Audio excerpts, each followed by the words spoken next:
Hello, champagne poppers. Welcome to the podcast. I am obviously recording solo tonight. So, Shelby is right. This is very intimidating.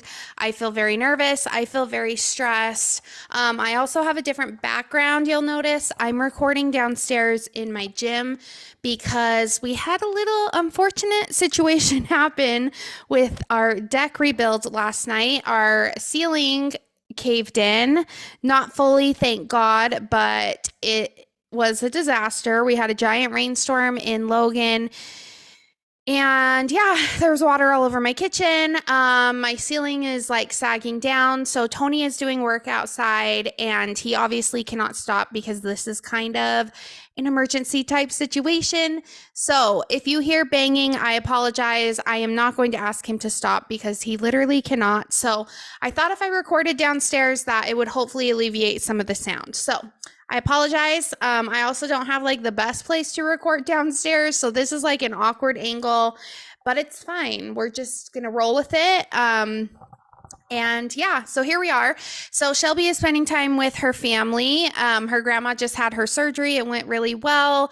I'm very, very happy to hear that. So that is where she is at tonight. I just didn't want her to have to worry about the podcast and coming up with what she was going to say and a topic and all of the things. So I was like, I will just do a solo episode and I will talk about what people have been asking me. So I've gotten a lot of questions about my journey of yoga and kind of how I got into yoga and all of that.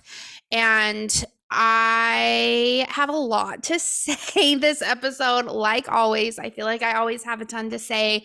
And I really don't know where this episode is going to go. I'll get into it, but I am just very emotional. I'm feeling very vulnerable, and I just feel like I'm in a very weird stage. So I'm going to start with my journey of yoga because I have had so many questions about that I haven't answered. And I keep saying, there'll be a podcast episode. There'll be a podcast episode. That will be so much easier. So I'm going to start there, and we're just not going to know where it ends up. And that's just going to be great. So my journey with yoga. I've kind of been thinking about how I want to start this episode or how I want to talk about this in an episode. And I think that the best place to start is kind of telling just my history a little bit, because I know that I've kind of mentioned it on some episodes before, and I haven't ever really dove into exactly what happened when I had my blood clot and all of those things. So I think that's where I'm going to start because that's how my journey with yoga really happened. So, I grew up dancing, and in eighth grade, I was a little shit to my mom, and I was getting really bad grades. I wasn't turning in homework. I was just getting really bad grades. I was kind of just like messing around at school. I was more worried about friends and having relationships with friends and the relationship with my boyfriend at the time and all of these things. And I just could care less about grades and about school. And my mom would say, like, if you do not get better grades, like, you're not going to be able to be in dance class anymore. So in my little act of defiance, I was like, okay, cool. I'll just stop dancing myself. I'll just make that decision for myself. That way you can't hold it against me. I'm also sitting on the floor, so I'm going to try not to move a lot, but it's not really the most comfortable area, but it's all right.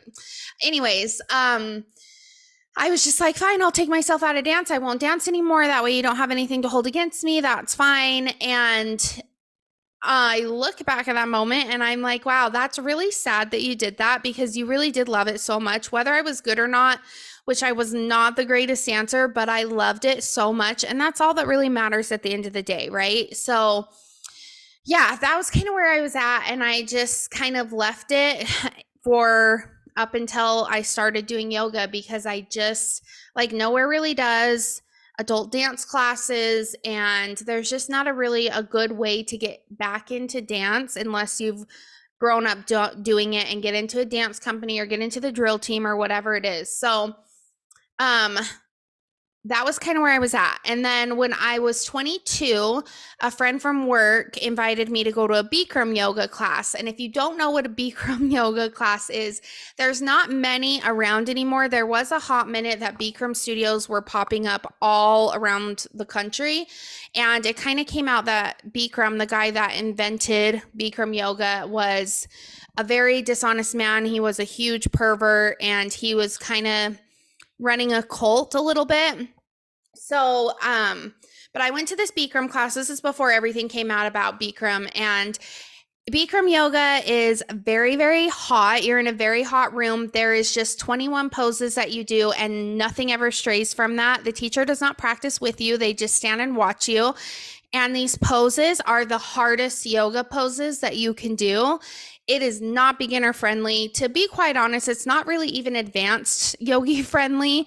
It's just not the best practice. And so I did that and I absolutely hated it. And I just had that idea in my mind, like, this is what yoga is, and I'm never going to do it again. Like, I hated it. I felt so uncomfortable. The teacher just standing there staring at you, yelling out these pose names that I had no idea what they were. Like, I am so uncomfortable with yoga. I am never going to do it again. So fast forward to 2018, 28 years old, I get a blood clot. And I've had a blood clot before. I had one when I was 18. I was on birth control pills at the time, and they kind of just chalked it up to birth control pills can make you get blood clots. They found out that I have a clotting disorder, and they were just like, that's what happened. Like, sucks to suck, basically. I was on blood thinners for a couple years. I was taken off of the blood thinners, and I was fine. I was completely fine until I got this next blood clot. So basically, long story short, with my blood clot, I was driving home from Salt Lake. Well, Tony was driving home. I was in the passenger seat, and we had been down there for the weekend, and I just wasn't feeling great all weekend. My body was feeling tight. I was having like a weird pain in my back, and like I just didn't feel good. That Sunday I woke up and like my back was really hurting, like right where my kidneys are. And I was like, shit, I think I have a kidney infection. Like, I don't know why. Like, I didn't feel like I ever had a UTI or anything. And we were driving home, and like through the drive home, I just was getting more and more uncomfortable and just in pain, and I could barely sit in the car. And we finally got home, and I was sitting on the couch, and I like could not even like lean my back against the couch. And I was just like, something is wrong. I have a really bad feeling. This is unlike any pain I've ever felt before. Like, I haven't been working out. I haven't been doing anything that would cause this pain. And if it's a kidney infection, like, I don't remember kidney infections hurting this bad, but and so anyways, we decided to take me to the emergency room because it was just getting worse and worse. So I get to the emergency room. The doctor in the emergency room was a complete asshole, and he didn't even touch me at all. I told him what my symptoms were, and he was like, "Oh, you just have a pulled muscle in your back." And I was like, "Okay, how can you know that when you haven't even like assessed me? You haven't even looked at my back. You haven't touched anything. Like, you haven't done anything at all." And I was just like, okay, this doesn't feel like a pulled muscle, and I wouldn't have done anything to pull a muscle, but okay, like, you're a doctor, I trust you. So he gave me a shot of Toradol, which is just essentially really strong ibuprofen, and sent me home. And I was like, okay, and he sent me home with a few muscle relaxers, which I really have to point out, I do not take muscle relaxers. I do not take pain pills. They make me extremely sick, and they make me very loopy, like even the lowest dose, and I just get extremely loopy and extremely tired, and like I can't function, and I get sick, and I hate taking them. So he gave me these muscle relaxers, and I was like, all right, I'm not going to take these, but I guess I'll just treat it like it's a pulled muscle. So a few days later, I had caved and taken the muscle relaxers because the pain was just so bad. And I woke up in the middle of the night in excruciating pain. And that's very unlike me, because if I take any sort of pain relief, muscle relaxer, or any of that, I am knocked out cold. Like, I cannot function on them. So I woke up in the middle of the night in this pain, and I was like, and I woke up Tony, and I was like, something is wrong. I am in so much pain. And I went to like get out of the bed, because when I get like stressed, I like to move. I like to walk around. So I got out of the bed because I was stressing and I was like, I just need to like move around. And I went to go put my leg down and my leg was so heavy, like I could not lift my leg up and get it off of the bed. And there was just pain shooting, shooting, shooting. And I was like, holy shit, like something is wrong with me. So he turned on the light and my leg was extremely swollen. It was all different colors. It was very, very scary. And we lived in a townhouse at the time, and our bedroom was like up a bunch of stairs. So Tony was basically having to carry me down the stairs, get me back to the emergency room. This is literally in the middle of the night. I am freaking out. I am in so much pain. I am still like under that loopy medication type feeling. Don't know what's happening, like anything. And I get to the emergency room and they are almost immediately like, you need to be ambulanced to, well, that's not true. So they didn't really know what was going on. And so I called my mom. Tony called my mom. I was freaking out. And she's like, okay, I'm coming up there. So she drove all the way up here. The second that she got here, they came in and they're like, you're getting ambulance to the University of Utah. And I was like, what the hell? Like, I can't, I've never been in an ambulance. Like, I was so scared. And I remember that the nurse came in and she was like, I'm going to give you something for anxiety. I'm going to give you something for pain through your IV. And she's like, whatever you want, like, tell me what you need right now and I will give it to you. And I was like, well, first of all, I want my mom and I want Tony to get in this ambulance with me and come with me. Like, I'm so scared. And it was just like all so fast. Nobody really explained what was happening. And so I get in the back of this ambulance and there was this poor paramedic like in training. He was just out of school, like doing a job shadow training thing. And I am just hysterically bawling. And he's like trying to comfort me. And I was like, I want my mom. I'm so scared that I'm alone. Like, I don't know what's happening. And it was like a 2-hour drive through the snow to get down to the University of Utah in an ambulance. And it was so stressful. So very, very long story short, they sent me home multiple times from the hospital. The first time they sent me home, I was still getting morphine through an IV, and I was telling them, like, I don't think that I should be sent home right now. Like, I'm under the impression, I work in the medical field. If you're still getting pain medication through an IV, you should not be sent home. So I am just so confused. So they send me home. I go back to the hospital, get ambulance down. I get sent home, go back to the hospital, get sent back to the U. So finally, the third time that we're at the U, Tony and my mom are both like, you guys are not sending her home until we figure out what the hell is going on. So they pulled in one of the lead vein vascular surgeon doctors in the state of Utah, and they were throwing stuff all around. They were thinking I could have cancer. They were thinking I had this super rare blood clotting disorder. They were going to take me to surgery, put a stent in my heart to catch blood clots. Like, it was all these things. And you guys, was freaking out. I was like, please stop telling me these things until you know that that's for sure what's going on. Like, if you have somebody walk into your room and you're in pain and you're like, what the hell's going on with me? And they're like, well, it could be cancer. Your mind is immediately going to go to, oh my God, I have cancer. What am I going to do? Like, how am I going to get through this? Like, it was just so much back and forth instead of them just saying, like, I don't know what's going on, but let's run these other tests and let's see. Because I wasn't asking, like, well, what do you think it is? I was just like, just tell me what it is when you know what it is, you know? So I, all in all, had a blood clot from my kidney, from the vein leading into my kidney, and it wrapped all the way around my leg, down my leg, and it ended at the end of my calf. It was one continuous clot. After a bunch of testing, a bunch of stress, they found out that I do not have a major vein in my heart. It's called the inferior vena cava, and I just don't have it. I've never had heart problems. I wasn't born with this vein, and I've never had heart problems. I've never had any sort of problems besides these blood clots, so nobody has ever really caught it because I've never had problems. So my body has created collateral veins, which are just small veins that have gotten bigger to help get blood to my heart. So one of those collateral veins is what got clogged, and it just has grown and grown and grown. The clot has. And it happened in when I was 18 as well, and they didn't catch it because they were just like, oh, you're on birth control pills, like that's what it was, and just didn't care to do further testing, even though all of these years I knew that something else was going on, and I was just like, well, I guess I'm fine, like I'm gonna trust these people that are doctors. So it was a very, very traumatic thing. My body went through a lot of changes because now I have 2 damaged veins in both of my legs that are like big veins that are now damaged. Like the clot has been so big that it damaged them.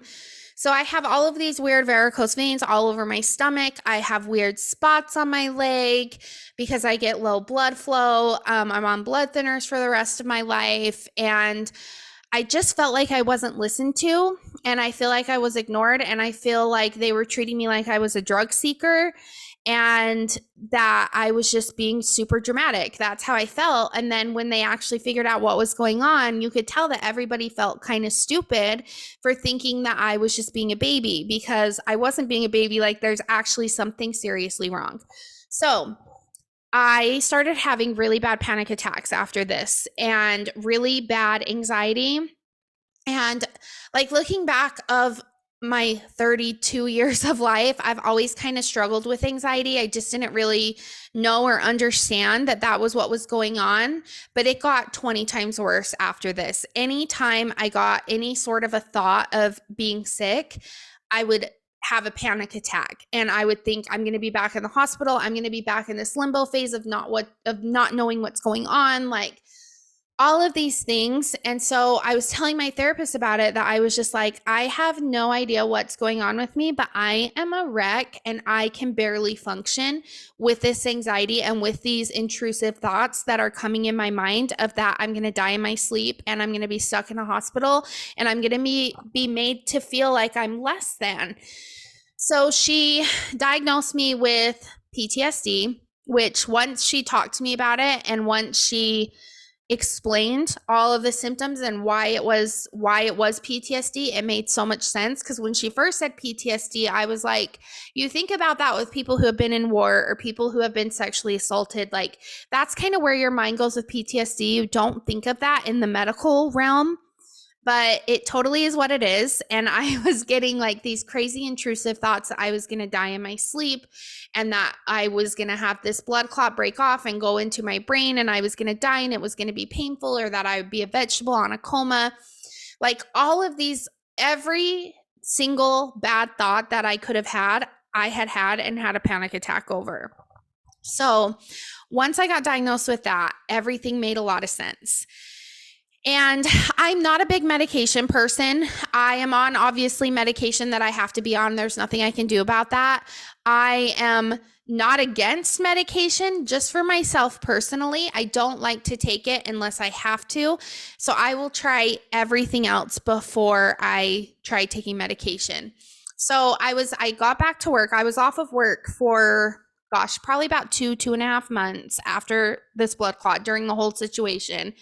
And I got back to work and my friend Jess, my coworker, she was telling me about yoga and how she had started going to yoga. And I was like, oh, that's really great for you. Like, so not interested in ever visiting the yoga realm ever again. And she was like, you should really come with me. There's this really great class and it's a hip hop yoga class. It's so fun. It's like dancing and yoga and it's just really fun. And I was like, I am not interested. I hate the way I look right now. I do not trust my body to take care of me. Like I was so afraid to work out and get my heart rate up because I thought that that would create a blood clot and that it would kill me.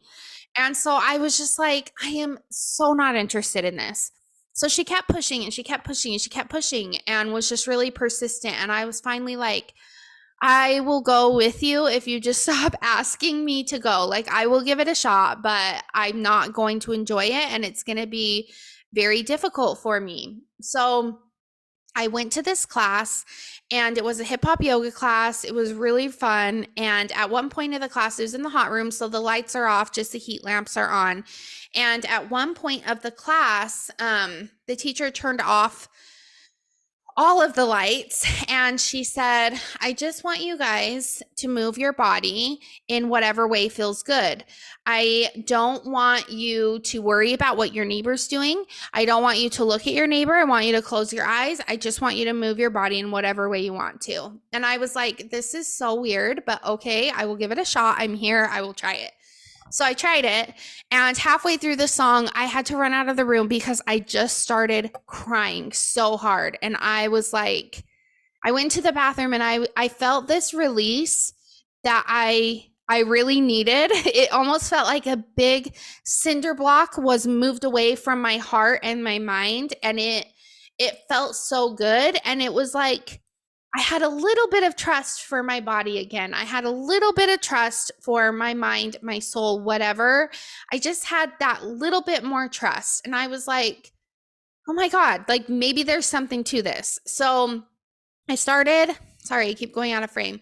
I started going religiously to this hip hop class, and I loved it. I loved it so much. And I was signed up. I remember this distinctly because it was so out of character for me.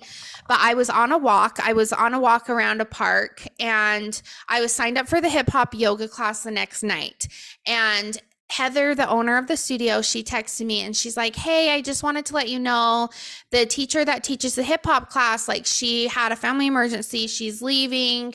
We're not going to be offering this class anymore, but I would love to see you in other classes. It's been such a joy singing in the studio, blah, blah, blah.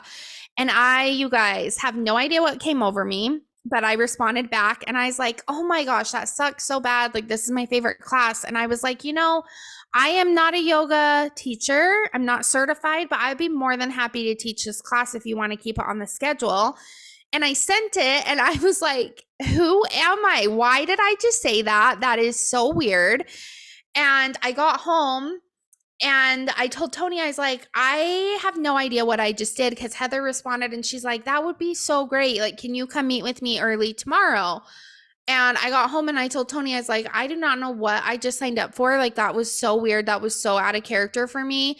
I do not want to be a yoga teacher. Like, I don't even know how to teach this. I just enjoy going, and it's like my safe haven, and I don't want the class to go away.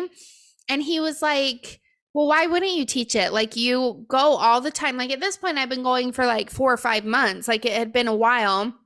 And he's like, I think you should totally do it. I think it would be so good for you. Like, your anxiety, your panic attacks, all of that has subsided so much since you've been going to this class. And I was like, this is insane. I can't even believe I'm doing this, but okay, I'll give it a shot.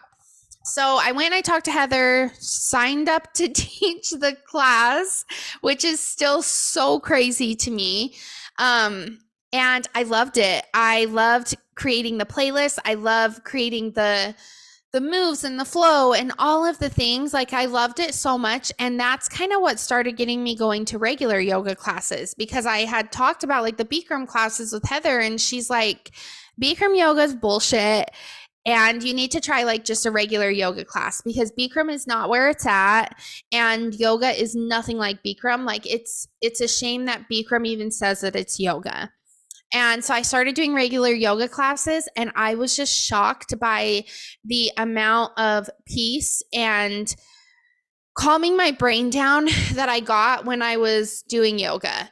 And it was unlike anything I had ever done before. I wasn't having that little nagging thought in the back of my mind saying, like, if your heart rate gets too high, you might have a blood clot, you might have a heart attack. If you do this, this is going to happen. Oh, you ate this food at this restaurant yesterday, maybe you're going to get food poisoning tonight, and then you'll end up in the hospital. Like, that little voice was silenced, and that was what I needed so desperately. So a year later, Heather was getting ready to start a yoga teacher training group, and she was like, you really need to be a yoga teacher. Like, you really need to do this class. You really need to do this certification. And I was like, absolutely not. There's no way I can teach yoga. I don't have the body for it. I'm not very flexible anymore. Like, I'm not interested. And then I threw every excuse in the book. I was like, I can't afford it. I can't do this. I can't blah, blah, blah, blah, blah.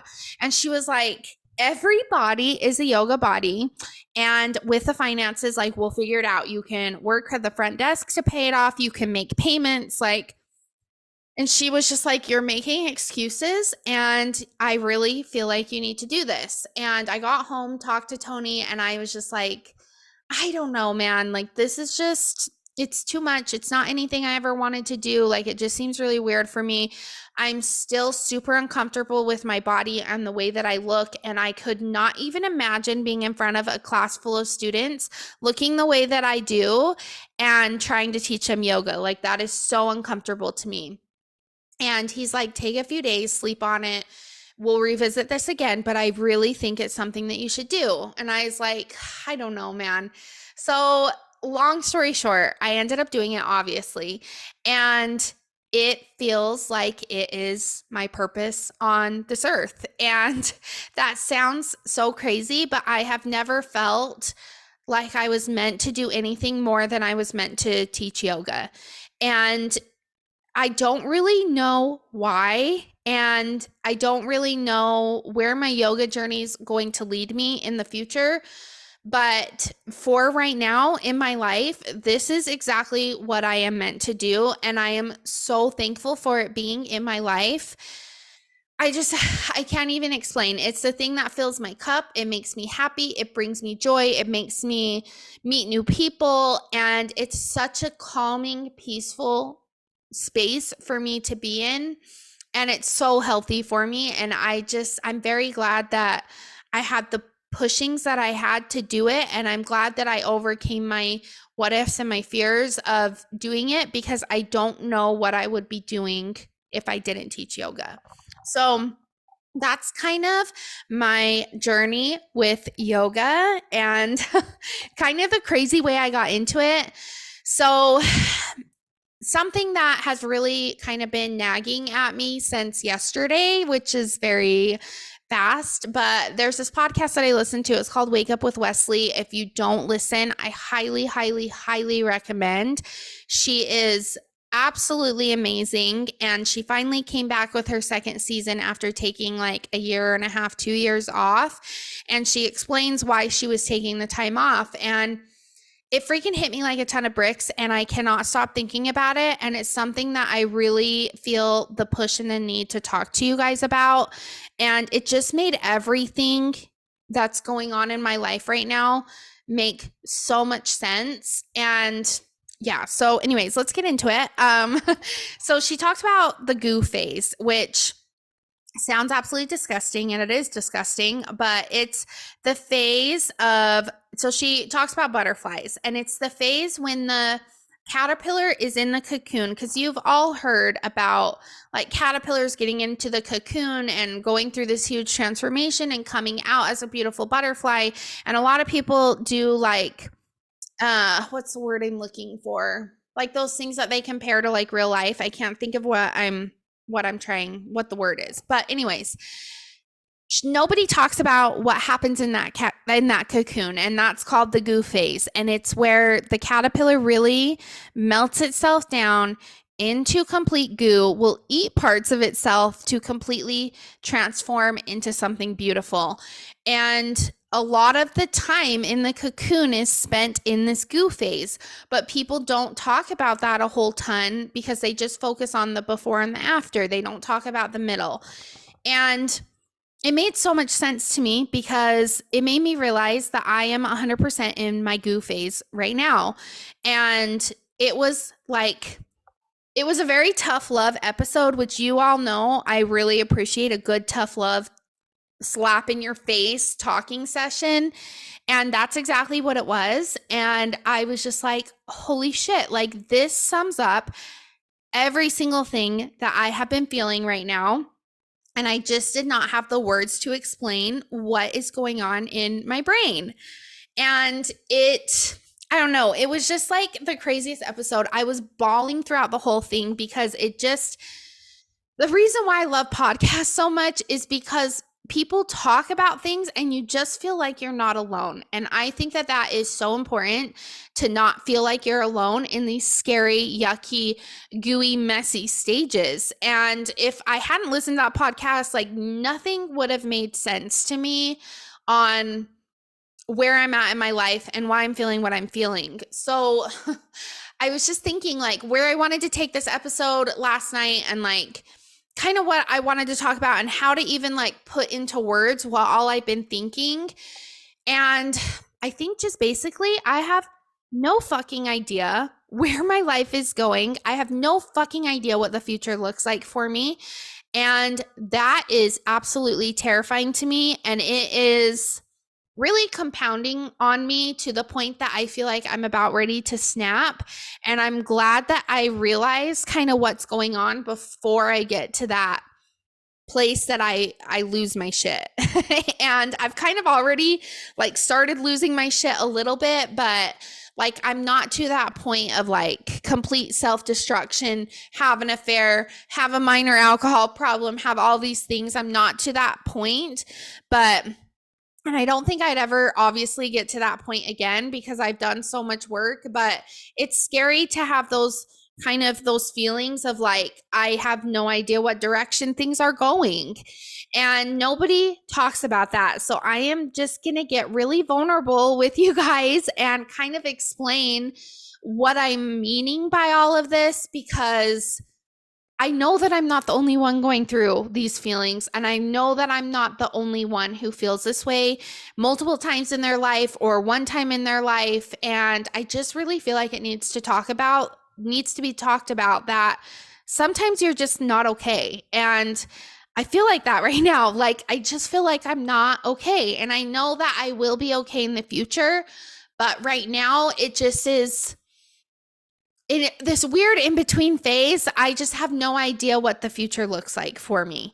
And I was thinking back on like my 30th birthday, getting ready to go to Napa, and like Shelby and I had all these great plans for Napa. I had just graduated with my associate's degree. I was so proud of myself. I was getting ready to go into my bachelor's program, and I was fully prepared to be done with it in 2 years. I fully expected to be a teacher going into the end, like going into this school year right now. That was my plan. I fully expected it was going to happen. I was just going to blow through my bachelor's, and I was planning on having a classroom of my own on whatever day school starts, August 25th or whatever day it was that school started up here.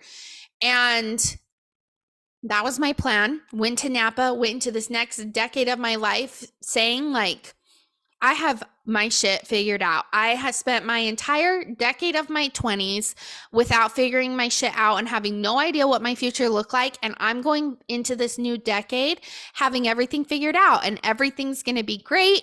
Everything's going to be fantastic. I thrived during quarantine. I thrived during the pandemic. I was not one of those people that struggled during the pandemic.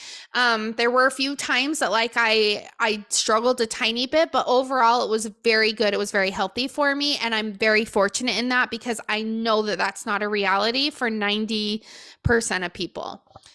But thought I had everything figured out, thought I was ready to go, had my career figured out, and I was hitting the ground running when I turned 30.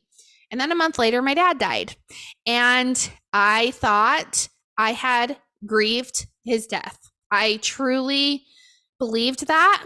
I truly was waiting for the day that I got the message of him passing away. And I was like, it's going to be great. It's going to be that sounds so fucked up, but that's really what I felt. And I was like, there's going to be so much stress off of my shoulders. Like, I'm not going to have to worry about all this drama with him. And I'm not going to have to worry about when is he going to pass away? When am I going to get that call? Like, I'm not going to have to worry about all of that.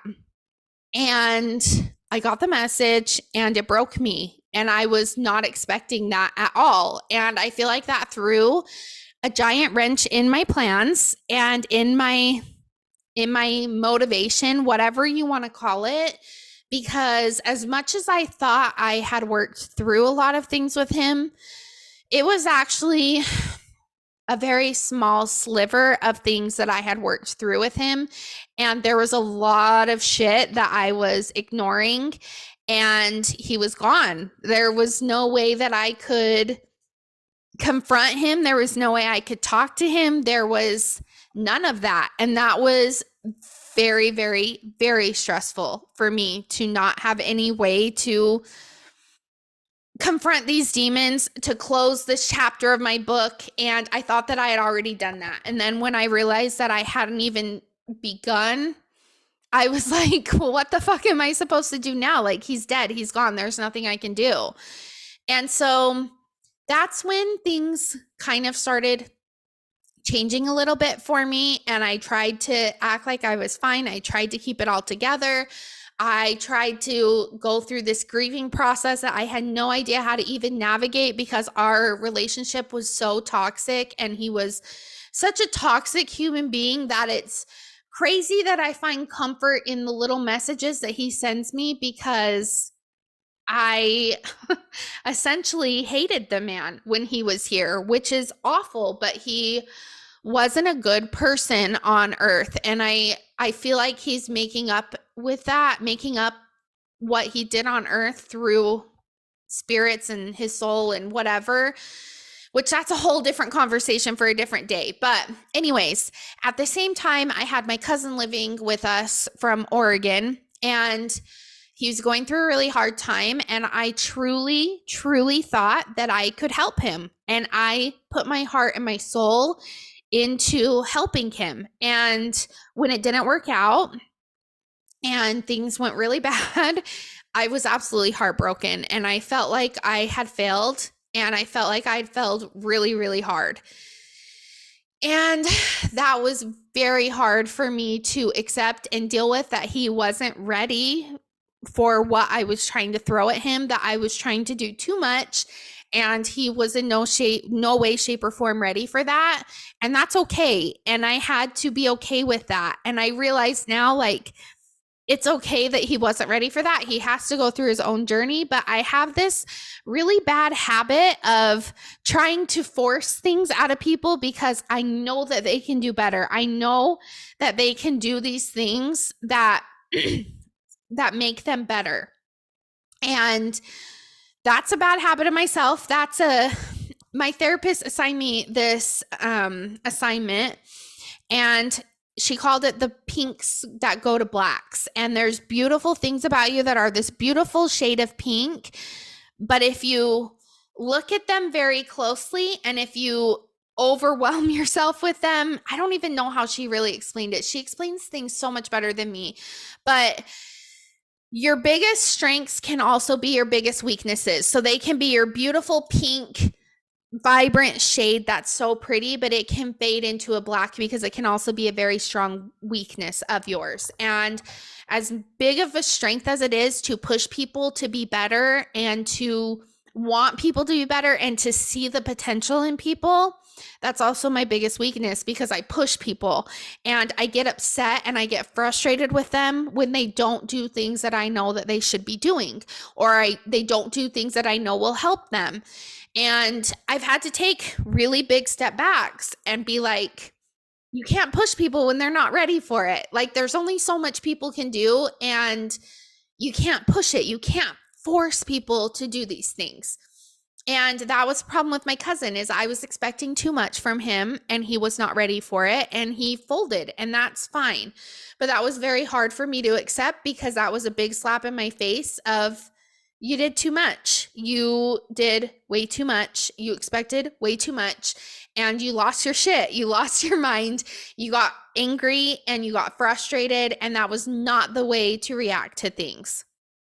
And so that happened. And then I kind of just realized, like, I was hearing all this drama of things that was happening in schools, and all of these things that were happening in schools because of COVID, and all of these, I was substituting part-time in schools, and just the way that they teach in public schools, and the things that they have to teach, and the Common Core that makes no sense, and kids do not understand it, and the regulations that are put on teachers that you can and can't say this. You'll offend somebody and you can't do this and parents will get upset and blah, blah, blah, blah, blah. And I was just like, oh my God, like this is such a whirlwind. Is this the right path for me? Is this something that I'm going to thrive in?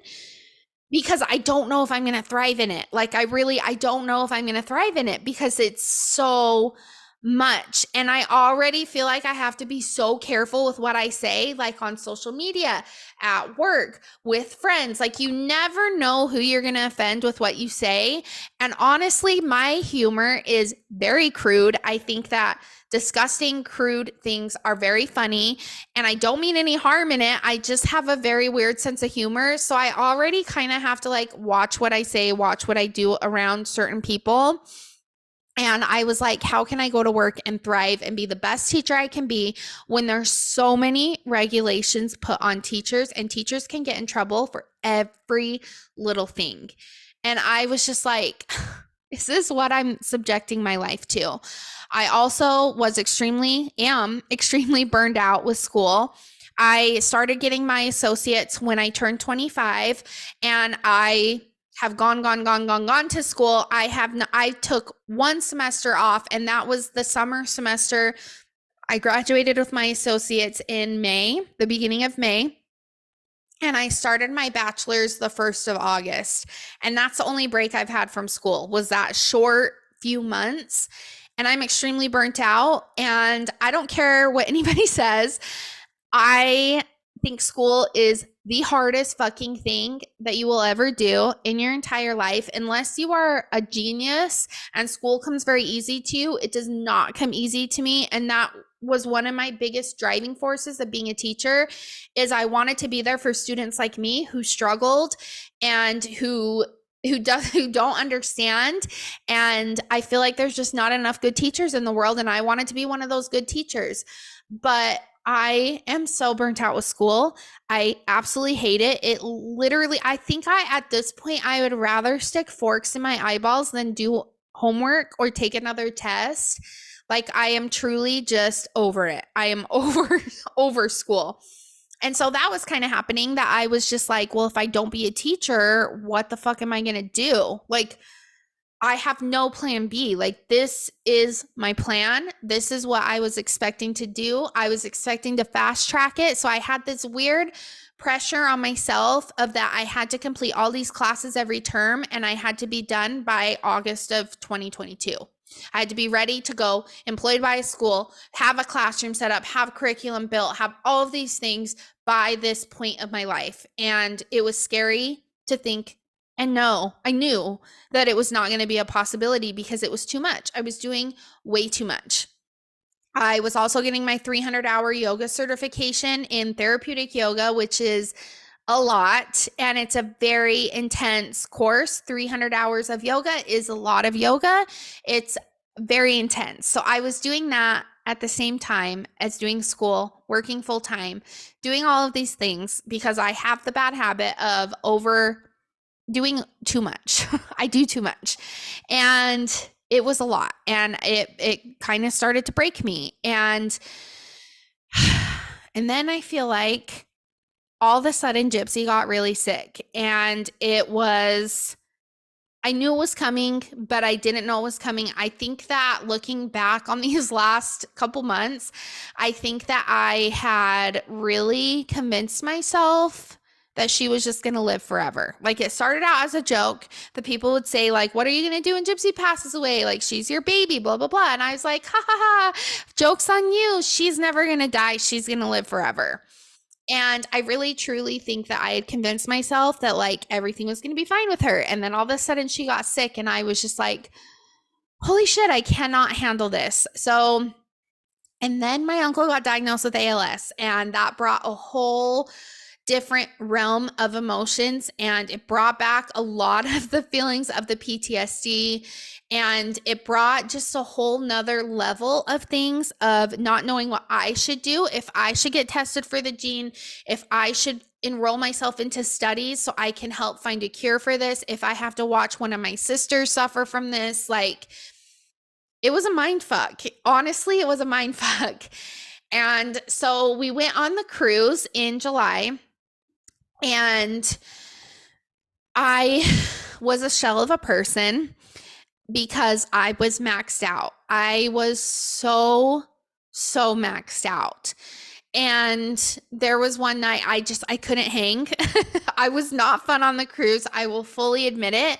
I couldn't drink because it would make me feel sick because I was just under so much stress. And I remember one night everyone had gone out and I was in the room alone and I was sitting on the balcony. I was watching the sunset, just looking at the water and sorry. And I knew that when I got home, I was trying really hard not to cry, but you guys could probably hear it all in my voice, but I was trying to keep it together.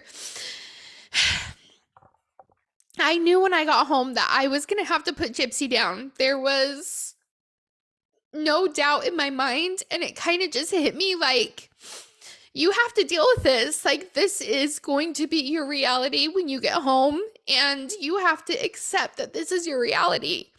And you have to accept that you are going to watch somebody else that you love suffer ALS and pass away from it. Like, you have to accept that this is your reality right now. You have to accept that you have to figure out your future. You have to figure out what you want out of a career. You have to figure out school. You have to figure out if you're going to finish. Like, everything just kind of hit me all at once.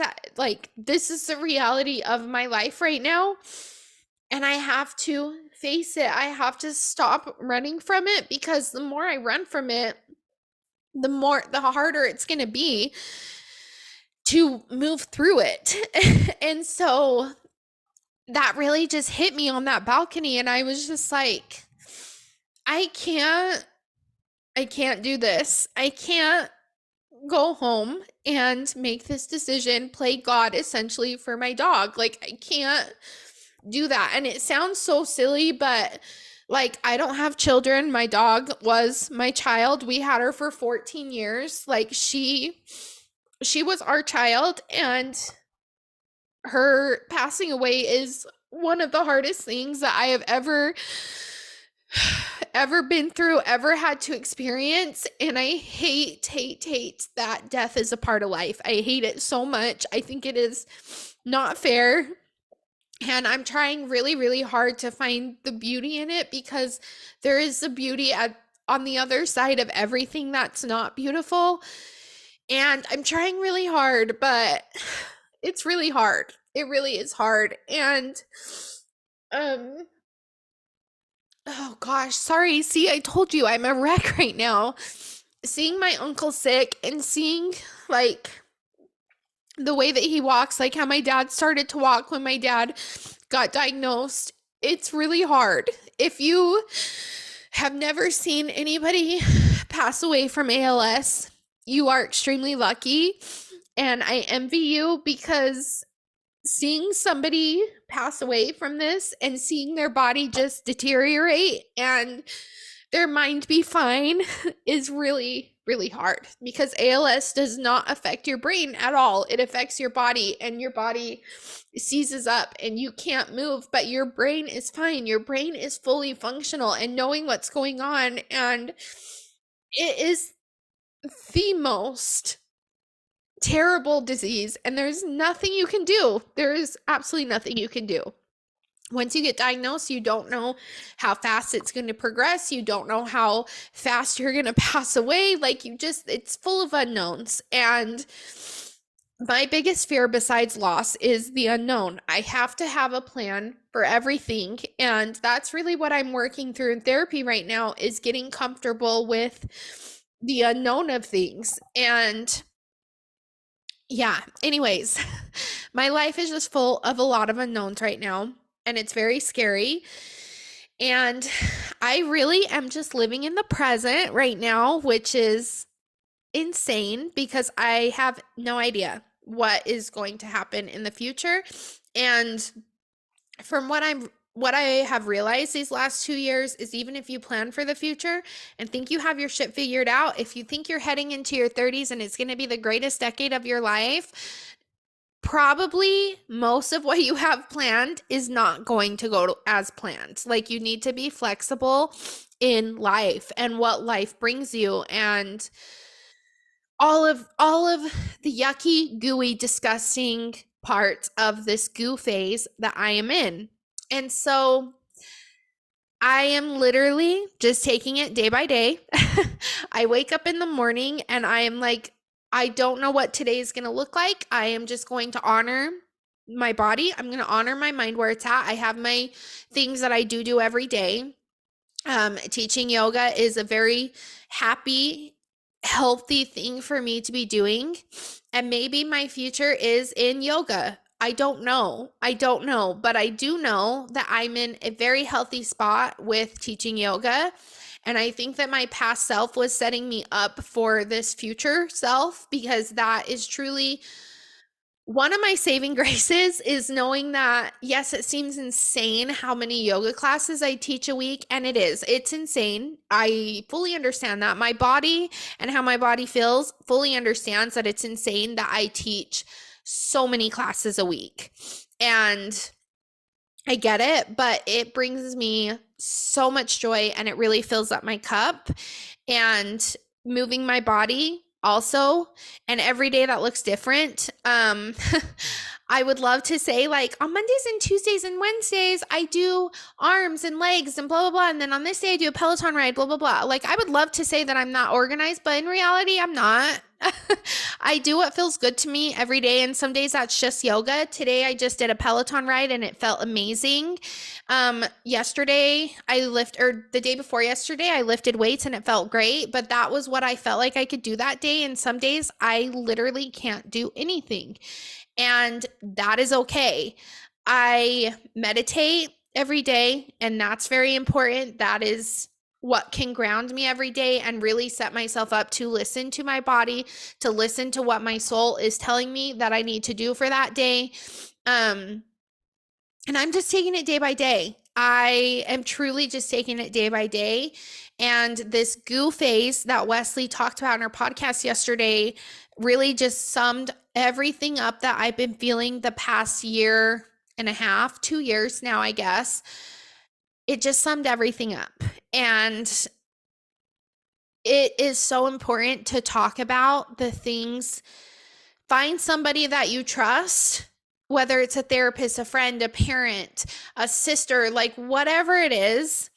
Find somebody that you trust that can help you work through these yucky phases of life, and be vulnerable with people. Don't hide it, because I guarantee you can find somebody out there who can help you work through these feelings, because it is scary and it is lonely. And looking back now, the past 24 hours, because this is literally a 24-hour discovery of myself, looking back on these 24 hours, I have felt so alone, and I haven't been alone. I just haven't known how to put into words what I am feeling and what is going on in my brain, and how scary it is, and how lonely it feels to not have a plan for the future and to not know where your life is headed. I have no idea where my life is headed. I'm going to finish my degree because I have started it and I'm so close to being done. I feel like it would be really stupid for me to stop it right now. And so I've made peace with the fact that I need to finish. Am I going to be a teacher right now? The chances are probably not. There's very high chances that I will not be a teacher. I'm probably going to do something else completely different with my degree, which luckily with an education degree, there are a lot of different jobs that you can do. So yeah, but I don't know. Who knows? Maybe 2 years from now, I will be done, or a year, however long it's going to take me to get done. And I will have that fire lit under me of, I need a classroom. I need to teach. I need to be a teacher. I don't know. I do not know what the future looks like in that realm. I am in a very great place with yoga and with my job. And this ketamine clinic has been such a great blessing. And I'm going to start the ketamine treatments. And I think that those are going to be extremely helpful to me in figuring all of this mess out now that I realize exactly what is going on in my brain. And now that things just make more sense and feel more at peace, I think that this ketamine journey is going to be extremely helpful because I've known that I've been off the last year, but I didn't realize how off and how sad and how anxiety ridden and depressed I had been. And I didn't realize how much stress I was putting on myself. Like with Gypsy, she was sick. She was really sick. And I had convinced myself that she was okay and that it didn't, like, putting her down didn't need to be done. I had fully convinced myself of that. And when Shelby came up and visited for the 4th of July, she kind of just straight up told me how it is. She's like, Tayler, you cannot keep keeping this dog alive. Like, she is sick. You are so stressed out about it. And I was just like, whatever, like, I'm fine. She's not that bad. Like, she's still happy. She's still eating and wagging her tail, acting excited to hear us because she can't see us. And I was like, I'm fine. I'm not that stressed out. I'm fine. And she was just like, okay, whatever you say, but you'll figure it out. Like, but you're a fucking mess right now. And yeah, so I just didn't realize how bad things had gotten. And I just tried to keep it all together. I tried to keep myself all together. And sometimes you just have to take a step back from your life and you just need to tell yourself, like, it's okay to not be okay right now. And it's okay for people to know that you're not okay. And it's okay to be in this yucky, gooey phase. And what comes out on the other side is going to be great because I know that. I know that whatever is on the other side of all of this for me is going to be really great. But right now, it's just in that really yucky, cocoony, gooey, gross, sad, stressful, depressing, anxiety ridden stage. And it's okay. It's okay to not be okay. So I think that's the episode, you guys. I really feel like I just talked your ear off. I probably made no sense. I probably should have planned this episode out a little bit better. It's really hard to solo podcast and not have someone to, like, ask you questions or steer you in the direction when you get completely off the train tracks, which I feel like I did. But yeah, I I remember when I was in the hospital with my blood clot, and there was one night that I was laying there and I really, truly, honestly thought I was going to die in that hospital. There was no doubt in my mind that I was not making it out of the hospital. And I remember just laying there one night and I just spoke out into the universe. I said, please don't let me die in here. Like, I am not ready to go. I feel like there's so much more in my life that I have to live. I mean, at the time there was just me and Mason, my niece and nephew. And I was like, I have to watch them grow up. Like, I can't not watch them grow up. And I didn't know what my purpose was in wanting to stay there and to stay on earth and not die in that hospital. But now I kind of feel like my purpose is just being here and being honest and being vulnerable with anybody who listens and just let you know that you're not alone. And just again, I'll say again that it's just okay to not be okay. And I just think that people need to realize that, and just that people need to hear that. And there's a reason for everybody being here. There's a reason for that. And there's a reason why you're given the hardships that you're given. And you may not know the reason why for a few years or whatever, but you'll know the reason one day. Whatever hardship you're going through, you will make it through, and things will be better on the other side. And just hold true to your people, hold true to your family if that's healthy for you. And just don't let these hard times get you down. If you are in the gooey phase like me, listen to Wesley's podcast because she explains it so beautifully, because I'm kind of a train wreck right now. Obviously, if you're not watching on YouTube, I'm actually embarrassed this is going to be posted on YouTube because I am literally crying my eyes out. But listen to Wesley's podcast and know that you will be the beautiful butterfly on the other side, and stuff will get better. Things are going to look up. You'll get your life figured out and everything will be great. So, thank you guys so much for listening to me, with me, whatever. If anybody needs any support with anything, please, please, please reach out to me. I do not want anybody to feel like they're going through life alone, and I will always be there to listen to you. I will always be there to help you find a solution to something if you need to. You're not alone in this life. So please, if you need somebody to reach out to and talk to and just be a friend, have a glass of wine, have a glass of water, eat a salad together, whatever it is, please reach out to me, because I don't want people to feel alone, because feeling alone and being in that lonely in between stage and trying to figure things out is a very scary place to be. So I'm always here for you guys. Shelby and I truly appreciate everybody who listens every week and everybody who shares us with a friend. If you like, review, rate, follow us on Instagram, all the things. I just truly want to let you guys know how much we appreciate it, that we have this space and this little group of people that lets us be vulnerable and lets us be ourselves and talks to us about the episodes after. It really, really, really means so much to both of us.